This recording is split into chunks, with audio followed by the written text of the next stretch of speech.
आवे वाला छै ताहि अहाँ सबके एकटा भरदुतिया के गीत सुना रहल छी। हमरा आशा ने पूर्ण विश्वास है जे अहाँ सबके नीक लागत हमरा चैनल के सब्सक्राइब जरूर करू। धन्यवाद। बहिनी के घर में आई मचल छै,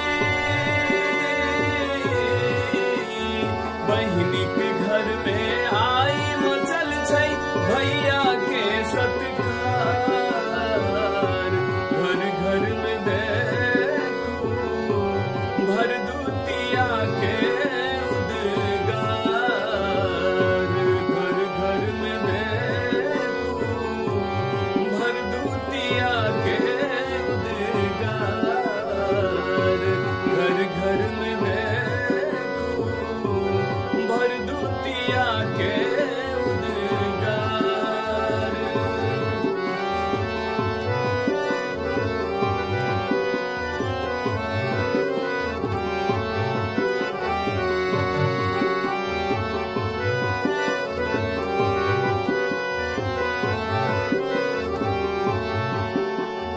धिया पुता सब मोन मगन भानाची रहल।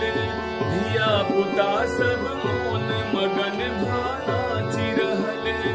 बड़की काकी झटपट सौ अंगना नीपल। बड़की काकी झटपट सौ अंगना नीपल। बड़की भौजी के भैया एलखिन। बड़की भौजी के भैया एलखिन संग लेने भार। घर घर में देखो भरदुतिया के उद्गार। घर घर में देखो भरदुतिया के उद्गार।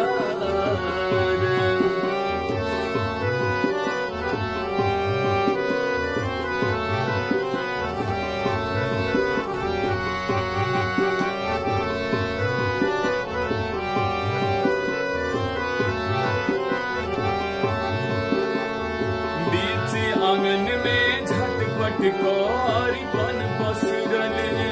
बीच आंगन में झटपट कौरीपन पसरल।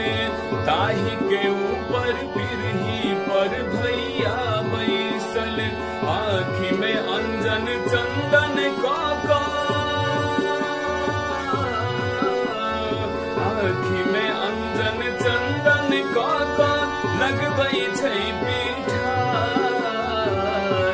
घर घर में देखो भरदुतिया के उद्गार। घर घर में देखो भरदुतिया के उद्गार। घर घर में देखो भरदुतिया के उद्गार।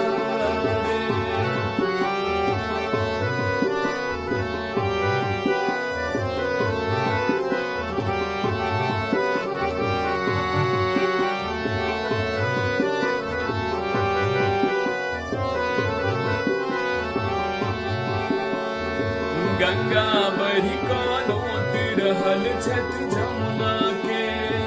गंगा बढ़ी कानोत रहल छथि जमुना के। हम नतै छी भाई सहोदर अपना के। पान सुपारी कर में धाका। पान सुपारी कर में धाका। पान सुपारी कर में ऊपर सजल ढार। घर घर में देखो भरदुतिया के उद्गार। घर घर में देखो भरदुतिया के उद्गार। घर घर में देखो भरदुतिया के उद्गार। आशा है अहाँ सबके नीक लागल है। नीक लागत कमेंट जरूर करब।